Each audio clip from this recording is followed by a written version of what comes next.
Nexstar stations are proud to be teaming up with the state of West Virginia to help generate that generosity that we know all of you have at home. And we're joined by West Virginia Governor Patrick Morrisey. Thank you so much for sitting down with Amanda, us. it's great to see you. Thank you so much for doing this. It's a really important time to be thinking about our neighbor, and that's what you're encouraging folks to do right now. Absolutely. During tough times, Mountaineers stand up and they help each other. And so we've been getting so much encouragement as people are trying to help their fellow citizens. Especially, we want to make sure that no one goes hungry here in West Virginia.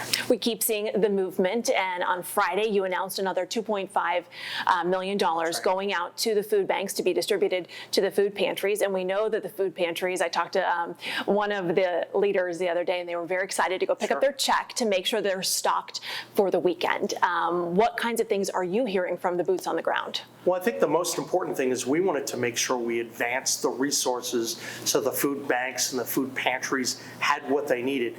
Amanda, I've always said this, we have to make sure that no one goes hungry. And so what the state's trying to do is get those resources in place, because quite frankly, we don't really know what's going to happen in the upcoming days, so it's better to be prepared. And so the response has been very, very positive. I think what you're going to see in the next few days, a lot of the private sector response is really going to rise.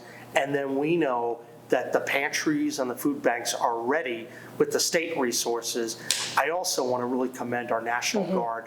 They are doing some unbelievable things. We all know about the brave men and women in the Guard and how much good they do for our state. But now we have 150 plus people out fanning out around the state, making sure that if people need help, they're going to respond. The final piece is we have a 211 number. People can reach out to our 211 call, and they can learn all they want to know about the food banks and the food pantries. And if you need help, you call it, you're going to get help. Yeah, you definitely are going to do that. And there's so many resources out there and people who are willing to step up. What's been so neat to me, Governor, has been some of these grassroots efforts that we're seeing, individuals that didn't even know each other before and maybe met on social media just by way of wanting to help their neighbor. Well, people are coming together, and whether it's churches or the food pantries or people in the community, folks know it's time to step up. The state has stepped up. This was not a problem that we created, but we don't shirk from our responsibilities. And I think people are saying, hey, if the private sector raises some money, that gets stretched another day. Every $1.5 million might mean another day. And given the status of the discussions going on in DC, that makes a real difference. So you said $1.5 million a day is roughly what we're dealing with. Well, that's what a lot of people are saying to me. So that's why what we wanted to do is get now $8.6 million out in advance, because that gives you enough time to begin seeing what's going on. But we're prepared to move forward and do even more. But we can't do it alone. These are big costs that the federal government is not paying right now. We're trying to make sure that the state's stepping up. But it does matter that you get the private sector involved as well. Yes, and I wonder what the response has been like to this office as you're hearing about this. I think people are really excited, and they know that Mountaineers come together.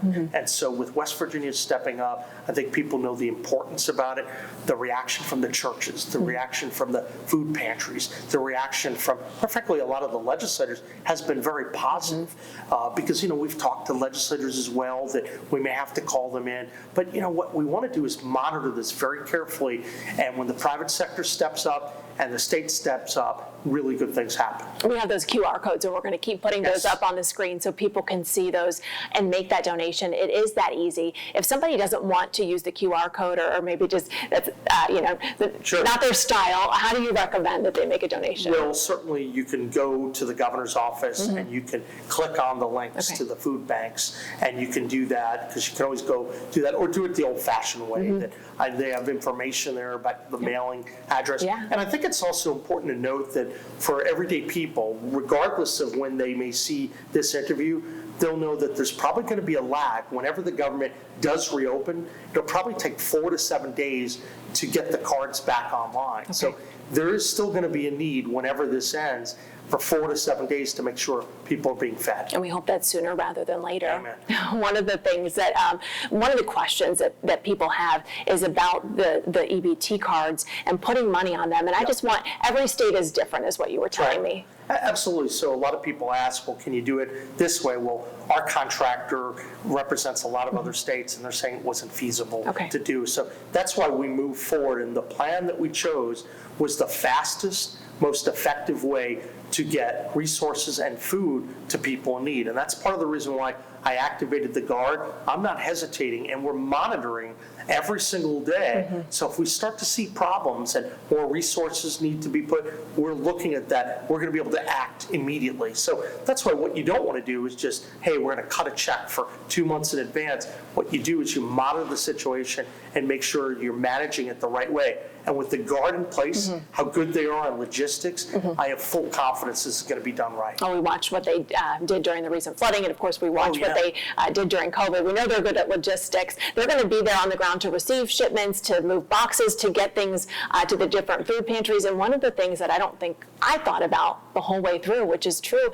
is traffic and things like that. We might see something like that. Well, that's right. I mean, think about some of the places, the locations. If your car ran out, there might be a lot of people going there at the same time. So logistics means a lot. It might mean food distribution, but it also might mean ensuring that crowds that come before and that things are moving in an orderly fashion. So we're really excited. I have to tell you, working with the Guard is phenomenal. These people are really great, and all they care about are helping West Virginians. Yeah, it's so neat. And we know that the people at home are the same way. And we're encouraging them to scan that QR code and make a difference, because we know also that the food banks can make $1 stretch a little bit more than what we can if we go to the grocery store. Well, I think that makes a big difference, and people know that you're giving to the food bank. It's not like you're giving to some government account. So it's safe, because a couple of people early on. You're the governor, you can say that. Yeah, no, I mean, they didn't understand. They said, oh, we don't want to give to the government. I said, look, you're not giving to the government. You're giving directly to a charitable organization.